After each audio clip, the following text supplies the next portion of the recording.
Hi hello ನಮಸ್ತೆ watch Kannada serial ಚಾನಲ್ಗೆ ಸ್ವಾಗತ. ಮೊದಲು ನಮ್ಮ ಚಾನಲ್ನ ಸಬ್ಸ್ಕ್ರೈಬ್ ಮಾಡ್ಕೊಳ್ಳಿ. ಇವತ್ತಿನ ರಾಮಾಚಾರಿ ಪೂರ್ತಿ ಸಂಚಿಕೆಯಲ್ಲಿ ಏನಾಗುತ್ತೆ ಅಂತ ನೋಡೋಣ. ಸಂಚಿಕೆ ಪ್ರಾರಂಭದಲ್ಲಿ ಚಾರು ಒಬ್ಳೆ ಕೂತ್ಕೊಂಡಿರ್ತಾಳೆ. ಆಗ ಆಗ ರುಕ್ಕು ಹೇಳ್ತಾಳೆ, ನೋಡಕ್ಕ ಚಾರು ನೋಡಿದ್ರೆ ಇನ್ನೇ ನಮಗೆ ಹೊಡಿಲಿಕ್ಕೆ ದೊಣ್ಣೆ ಹಿಡ್ಕೊಂಡು ಕೂತ್ಕೊಂಡಾಗಿದೆ.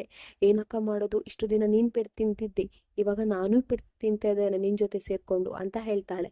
ಆಗ ವೈಶಾಖ್ ಹೇಳ್ತಾಳೆ, ಸುಮ್ಮನೆ ಇರೇ ನೀನು ಅಂತ ಹೇಳ್ತಾಳೆ. ಇನ್ನು ಚಾರು ಅಳ್ತಾ ಇರೋ ಥರ ನಾಟಕ ಮಾಡ್ತಾ ಇರ್ತಾಳೆ. ಆವಾಗ ವೈಶಾಖ ನೋಡ್ತಾಳೆ, ಇದೇನೆ ಚಾರು ಅಳ್ತಾ ಇದ್ದಾಳೆ, ಬಾ ಏನಾಯ್ತು ಅಂತ ಕೇಳೋಣ ಅಂತ ಹೇಳಿ ವೈಶಾಖ ಮತ್ತೆ ರುಕ್ಕು ಹೋಗ್ತಾರೆ. ಆವಾಗ ವೈಶಾಖ ಹೇಳ್ತಾಳೆ, ಏನಾಯ್ತೆ ಚಾರು, ಯಾಕೆ ಅಳ್ತಾ ಇದೆಯಾ ಅಂತ ಹೇಳ್ತಾಳೆ. ಆಗ ಚಾರು ಹೇಳ್ತಾಳೆ, ಇನ್ನೇನು ಮಾಡಲಿ ಅಕ್ಕ, ಏನಂತ ಹೇಳಿ, ಅತ್ತೆ ಸುಮ್ಮನೆ ನಂಗೆ ಹೊಡಿತಿದ್ದಾರೆ, ಮನೆ ಬಿಟ್ಟು ಹೋಗು ಅಂತ ಹೇಳ್ತಿದ್ದಾರೆ. ಹಾಗಿರುವಾಗ ನಾನು ಏನಂತ ಮಾಡಲಿ, ಯಾಕತ್ತೆ ಹೀಗೆ ಮಾಡ್ತಿದ್ದಾರೆ, ನಂಗೆ ಒಂದು ಅರ್ಥ ಆಗ್ತಿಲ್ಲ ಅಕ್ಕ ಅಂತ ಹೇಳ್ತಾಳೆ. ಸುಮ್ಮನೆ ನಾಟಕ ಮಾಡ್ಕೊಂಡು ಹೇಳ್ತಾ ಇರ್ತಾಳೆ. ಆಗ ವೈಶಾಖ ಹೇಳ್ತಾಳೆ, ಈ ಮನೆ ಮೇಲೆ ಆಗ ವೈಶಾಖ ಹೇಳ್ತಾಳೆ, ಈ ಮನೇನ ತಲೆ ಮೇಲೆ ಇಟ್ಕೊಂಡು ತಿರ್ಗಾಡ್ತಿದ್ಯಲ್ವಾ, ನಿಂಗೆ ಹೀಗೆ ಆಗ್ಬೇಕು ಕಣೆ ಅಂತ ಹೇಳ್ತಾಳೆ. ಹೇಳಿ ವೈಶಾಖ ಮತ್ತೆ ರುಕ್ಕು ಒಳಗಡೆ ಹೋಗ್ತಾರೆ. ಇನ್ನು ಚಾರು ಹೇಳ್ತಾಳೆ, ಇದಕ್ಕೆಲ್ಲ ಒಂದು ಫುಲ್ ಸ್ಟಾಪ್ ಇಡ್ತೇನೆ ನೋಡಕ್ಕ ಅಂತ ಹೇಳ್ತಾಳೆ.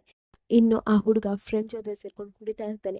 ಇನ್ನು ಆ ಹುಡುಗ ಬೇರೆ ಹುಡುಗಿ ಜೊತೆ ಮಾತಾಡ್ತಾ ಇರ್ತಾನೆ, ಅವಳ ಜೊತೆ ಫ್ಲೋಟ್ ಮಾಡ್ತಾ ಇರ್ತಾನೆ. ಆವಾಗ ಅವ್ನ ಫ್ರೆಂಡ್ಸ್ ಹೇಳ್ತಾಳೆ, ಇದ್ಯಾರೋ ಹೊಸ ಹುಡುಗಿ, ನಿನ್ನ ಮೊದಲೇ ಹುಡುಗಿ ಶ್ರುತಿ ಎಲ್ಲಿ ಹೋದ್ಲು, ಇಷ್ಟು ದಿನ ಶ್ರುತಿ ಶ್ರುತಿ ಅಂತ ಹೇಳ್ತಾ ಇದೆಯಲ್ಲ, ಅವಳೇ ಎಲ್ಲಿ ಹೋದ್ಲು ಅಂತ ಹೇಳ್ತಾನೆ. ಆಗ ಆಗ ಅವ್ನು ಹೇಳ್ತಾನೆ, ಶ್ರುತಿಯ ಅವಳದ್ದು ಮುಗ್ದು ಹೋದ ಅಧ್ಯಾಯ ಕಾಣೋ, ನಾನು ಯಾವಾಗಲೂ ಹುಡುಗಿಯರನ್ನ ಪಟಾಯಿಸ್ಕೊಂಡು ನನ್ನ ದುಡ್ಡಲ್ಲೇ ಅವ್ರನ್ನ ಪಟಾಯಿಸ್ತಿದ್ದೆ, ಅವ್ರಿಗೆ ಖರ್ಚು ಮಾಡ್ತಾ ಇದ್ದೆ. ಆದರೆ ಈ ಶ್ರುತಿ ವಿಷಯದಲ್ಲಿ ಡಿಫ್ರೆಂಟ್, ಯಾರೋ ಅವಳ ಹಿಂದೆ ಬೀಳು ಬೀಳು ಅಂತ ಹೇಳಿ ನನಗೆ ದುಡ್ಡು ಕೊಡ್ತಿದ್ರು, ಅವಳನ್ನು ಬಲೆಗೆ ಬೀಳಿಸು ಅಂತ ಹೇಳಿ ನನಗೆ ಹಣ ಕೊಟ್ಟು ಸುಪಾರಿ ಕೊಟ್ಟಿದ್ರು. ಯಾರೋ ಏನೋ ಪರವಾಗಿಲ್ಲ, ನನಗೇನಾಯಿತು, ನನಗೆ ಲಾಭನೇ ಆಯಿತು ಬಿಡು ಅಂತ ಹೇಳ್ತಾನೆ. ಇನ್ನು ಆ ಟೈಮಲ್ಲಿ ಚಾರು ಅಲ್ಲಿಗೆ ಬರ್ತಾಳೆ. ಚಾರು ಬಂದಾಗ ಇವನು ಹೇಳ್ತಾನೆ, ಯಾರು ನೀನು ಅಂತ ಹೇಳ್ತಾಳೆ. ಆವಾಗ ಚಾರು ಹೇಳ್ತಾಳೆ, ನಾನು ಶ್ರುತಿ ಅತ್ತಿಗೆ ಅಂತ ಹೇಳ್ತಾಳೆ. ಇನ್ನು ಆ ಹುಡುಗ ಚಾರು ಹತ್ರ ಅಸಭ್ಯವಾಗಿ ಮಾತಾಡ್ತಾನೆ. ಇನ್ನು ಚಾರು ಹೇಳ್ತಾಳೆ, ನೋಡು, ನಿನ್ನ ಮರ್ಯಾದೆಯಾಗಿ ಶ್ರುತಿಯನ್ನು ಮದುವೆ ಮಾಡಿಕೊಂಡ್ರೆ ಸರಿ, ಇಲ್ದಿದ್ರೆ ವಿಷಯ ಬೇರೆನೇ ಇರುತ್ತೆ ಅಂತ ಹೇಳ್ತಾಳೆ. ಆಗ ಆ ಹುಡುಗ ಹೇಳ್ತಾನೆ, ಏನ್ರಿ ಮಾಡ್ತೀರಾ, ಏನು ಮಾಡ್ಲಿಕ್ಕಾಗುತ್ತೆ ನಿಮ್ಮ ಕೈಯಲ್ಲಿ, ನಾನು ಹುಡುಗ, ನಾನು ಏನು ಬೇಕಾದರೂ ಮಾಡ್ಬೋದು ಅಂತ ಹೇಳ್ತಾಳೆ. ಆಗ ಚಾರು ಮುಖದ ಮೇಲೆ ಅವನಿಗೆ ಸರಿಯಾಗಿ ಒಂದು ಬಕೆಟ್ ನೀರು ಚೆಲ್ಲಿ ಹೇಳ್ತಾಳೆ, ನೋಡು, ನಾಳೆ ನಾನು ಬರ್ತೇನೆ, ಆವಾಗ ನೀನು ಡಿಸೈಡ್ ಮಾಡು ಏನು ಮಾಡಬೇಕು ಅಂತ ಹೇಳಿ ಅಲ್ಲಿಂದ ಹೋಗ್ತಾಳೆ.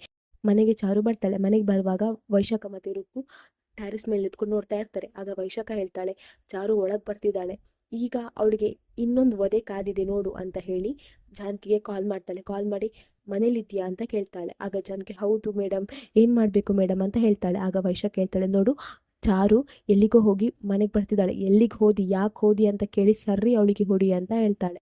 ಚಾರು ಒಳಗೆ ಬರ್ತಾಳೆ. ಒಳಗೆ ಬರುವಾಗ ಜಾನಕಿ ಹೇಳ್ತಾಳೆ, ಎಲ್ಲೇ ಹೋಗಿದ್ದಿ ಚಾರು, ಎಲ್ಲಿಗಾದ್ರೂ ಹೋಗ್ಬೇಕಾದ್ರೆ ನನ್ನ ಹತ್ರ ಕೇಳಿ ಹೋಗ್ಬೇಕಂತ ಗೊತ್ತಿಲ್ವಾ ನಿಂಗೆ, ಎಷ್ಟೇ ಧೈರ್ಯ ನಿನಗೆ, ನಾನು ಇಲ್ಲಿ ಎಲ್ಲ ಹೊಡೆಯಲ್ಲ ನಿಂಗೆ, ಇಲ್ಲಿ ಹೊಡೆದ್ರೆ ಆ ವೈಶಾಖಂಗೆ ಗೊತ್ತಾಗುತ್ತೆ, ವೈಶಾಖಂಗೆ ಗೊತ್ತಾದರೆ ಮನೆಯವರಿಗೆಲ್ರಿಗೂ ಹೇಳ್ತಾಳೆ, ಬಾ ರೂಮಿಗೆ ಅಂತ ಹೇಳ್ಕೊಂಡು ನಾಟಕ ಮಾಡಿಕೊಂಡು ಚಾರುನ ರೂಮಿಗೆ ಕರ್ಕೊಂಡು ಹೋಗಿ ಹೊಡೆಯೋ ಥರ ಆ್ಯಕ್ಟಿಂಗ್ ಮಾಡ್ತಾ ಇರ್ತಾಳೆ.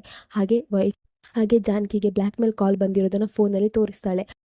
ಅದಕ್ಕೋಸ್ಕರ ಈ ರೀತಿ ನಾಟಕ ಮಾಡ್ತಿದ್ದೇನೆ ಅನ್ನೋದನ್ನು ಸನ್ನೆ ಮೂಲಕ ಅವಳಿಗೆ ಹೇಳ್ತಾಳೆ. ಇನ್ನು ಸುಮ್ಮನೆ ಬೆಡ್ಡಿಗೆ ಹೊಡಿತಾ ಇರ್ತಾಳೆ. ಚಾರು ಸುಮ್ಮನೆ ಗೊಬ್ಬೆ ಹಾಕ್ತಾ ಇರ್ತಾಳೆ, ನೋವಾಗಿದ್ದೋ ಥರ ನಾಟಕ ಮಾಡ್ತಾ ಇರ್ತಾಳೆ. ಆದರೆ ಇಬ್ಬರು ಪ್ರೀತಿಯಿಂದ ಇರ್ತಾರೆ. ಇನ್ನು ಅದನ್ನೆಲ್ಲ ನೋಡಿಕೊಂಡು ಹೊರಗಡೆ ವೈಶಾಖ ಮತ್ತು ರುಕ್ಕು ಆ ವಾಯ್ಸ್ ಎಲ್ಲ ಕೇಳ್ಕೊಂಡು, ಆ ಹೊಡಿತಿರೋ ವಾಯ್ಸ್, ಅಳುವ ಸದ್ದು ಕೇಳ್ಕೊಂಡು ತುಂಬಾ ಖುಷಿ ಪಡ್ತಾ ಇರ್ತಾರೆ. ಆಗ ರುಕ್ಕು ಹೇಳ್ತಾಳೆ, ಅಕ್ಕ, ನಾನು ಕಣ್ಣಾರೆ ನೋಡಬೇಕಿತ್ತು ಅವಳಿಗೆ ಹೊಡೆಯೋದು, ಆದರೆ ಅವಳು ರೂಮಲ್ಲಿ ಹೋಗಿ ಹೊಡಿತಿದ್ದಾರಲ್ವಕ್ಕ ಅಂತ ಹೇಳ್ತಾಳೆ.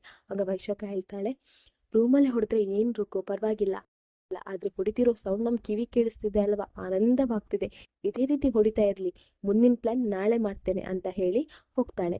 ಇನ್ನು ಒಳಗಡೆ ಚಾರು ಮತ್ತೆ ಜಾನಕಿ ಮಾತಾಡ್ತಿರ್ತಾರೆ. ಜಾನಕಿ ಹೇಳ್ತಾಳೆ, ಅಮ್ಮ ಹೋದ ಕೆಲಸ ಏನಾಯ್ತು ಚಾರು ಅಂತ ಹೇಳ್ತಾಳೆ. ಆಗ ಚಾರು ಹೇಳ್ತಾಳೆ, ಅವನ ಹತ್ರ ಹೋಗಿ ಮಾತಾಡಿ ಬಂದಿದ್ದೇನೆ ಅತ್ತೆಮ್ಮ, ಏನಾಗುತ್ತಂತ ನೋಡ್ಬೇಕು, ನಾಳೆ ಇನ್ನೊಂದ್ಸಲ ಹೋಗ್ತೇನೆ ಅಂತ ಹೇಳ್ತಾಳೆ. ಇನ್ನು ಈ ಕಡೆ ಶ್ರುತಿ ಕೂತ್ಕೊಂಡಿರ್ತಾಳೆ. ಆವಾಗ ಚಾರು ಬರ್ತಾಳೆ.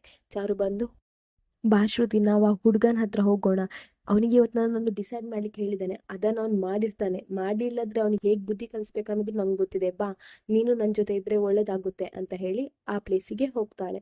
ಅಲ್ಲಿಗೆ ಈ ಸಂಚಿಕೆ ಮುಗಿಯುತ್ತೆ. ನಮ್ಮ ವಾಚ್ ಕನ್ನಡ ಸೀರಿಯಲ್ ಚಾನಲ್ನ ಸಬ್ಸ್ಕ್ರೈಬ್ ಮಾಡ್ಕೊಡಿ.